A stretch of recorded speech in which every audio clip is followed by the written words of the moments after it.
They weren't as well equipped as the Germans, but they were defending French soil. It was the beginning of a battle that would last for months. Late that afternoon, the German infantry advanced. Franz Marc wrote, "The mad fury and violence of the German charge cannot be imagined by anyone who did not witness it.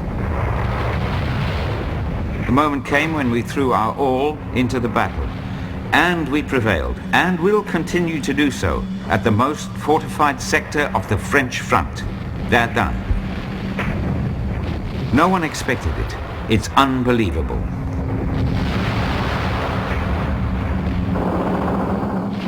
One week later, Franz Marc, the young painter, was dead. Thousands of soldiers spent their first night in a trench.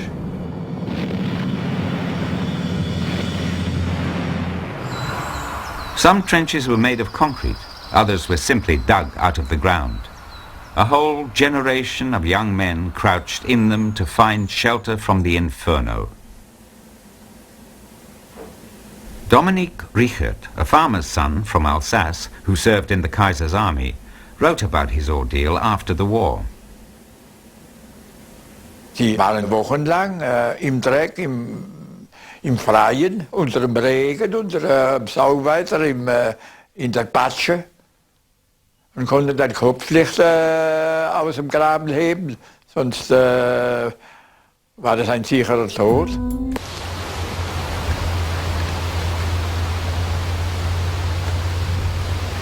Maurice Guillotot was 19. Quand on est dans les tranchées, on s'est à l'abri des balles. Et souvent, quand ça bombardait, par exemple, qui ne tombent pas dans les tranchées, qui ont besoin dans les tranchées, là, ils faisaient des mortels, là. Enfin, dans les tranchées, on était quand même à l'abri. Even when the men didn't have to duck shells, life in the trenches was never easy. Marcel Savonnet spent months in the trenches. Oh, ben, on était terrés là. On s'occupait de nettoyer nos poux. Tiens. On était mangés par les poux. Alors on était occupé à traquer les poux qu'on avait autour du cou, quoi. Ils se tenaient tous autour du cou. Des gros poux. Lice were a common enemy for all the frontline troops. The Germans set up dozens of delousing stations behind the lines. A German army doctor wrote, "Never has the fight against a parasite required such an effort."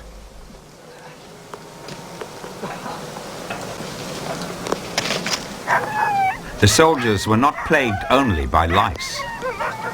Dans les cantonnements, il y en avait des rats. Quand on était dans les cantonnements, là, dans la nuit, les rats, en race campagne, on ne les voyait pas, mais quand on était dans des campements, dans des baraques, toute la nuit, ils nageaient. On était couchés, on se couvrait, on les sentait nous passer sur le dos, sur la figure. Ils fouillaient dans les musettes. Hein. Ça en était plein de rats. Mais ils ne nous mordaient pas, ils cherchaient la nourriture, quoi. Dogs were used to hunt the rats, but a handful of dogs was no match for the vast army of rats that swarmed through the trenches, feeding on food scraps and dead bodies.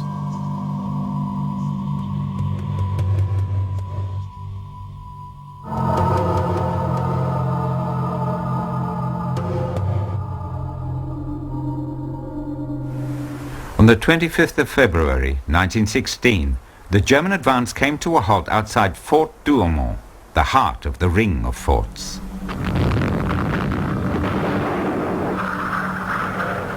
The attack on Verdun was in its fifth day.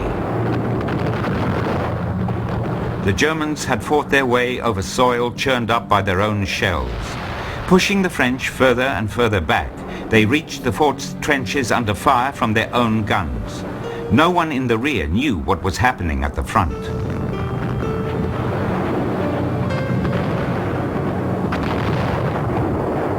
A few Germans managed to enter the fort. To their surprise, they found that the huge citadel was held by only 60 French soldiers, who surrendered without a fight. The gun turrets were no use to the Germans as they faced north and east towards Germany. But at least the fort was a refuge. Over the coming months, thousands of German soldiers would draw breath in the endless passages and gulp down a weak mug of coffee before going out to face the barrage once more.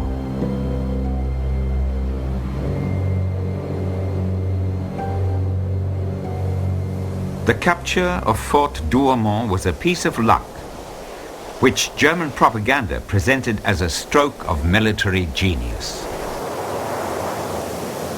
By the fifth day, the French defense seemed on the point of collapse.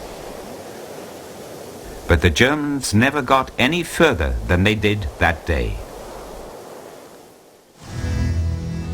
That night, General Philippe Pétain assumed the defense of Verdun. Defense was his specialty. Like Falkenhayn, Pétain thought a quick decision unlikely. He prepared for a long, tough battle. To his soldiers he declared, "Ils ne passeront pas," they shall not pass. Pétain organized a system of rotation in and out of the front line so that each division spent only a limited time at the front. He called it the Noria system, after a device for raising water from a well with multiple buckets. An endless chain of lorries supplied reinforcements, munitions and provisions by the only road to Verdun that was still open.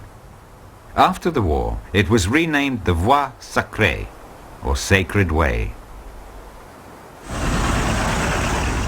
This was the first time that motor transport had played an important role in a war. To maintain the vital road, colonial troops, reservists and prisoners of war pounded rocks into gravel and spread it on the surface. In previous wars, artillery had had a supporting role. Now it was the principal weapon. On the battlefield of Verdun, both sides used hundreds of thousands of shells every day. It made the killing anonymous.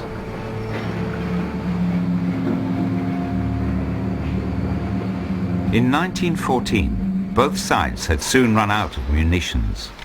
It had taken over a year to get the armaments industry up to full capacity. In Germany, half of AEG's turnover came from war materiel, especially shells. By 1917, the 16 most important coal, iron and steel companies in Germany had increased their profits 9-fold. Companies like Krupp in Germany and Schneider in France and steel mills in Austria and Italy raised their output of guns to new heights. The money poured in. The soldiers in the trenches and behind the guns were both the perpetrators and the victims in this deadly money spinner. In the whole of the First World War, over 800 million shells were fired.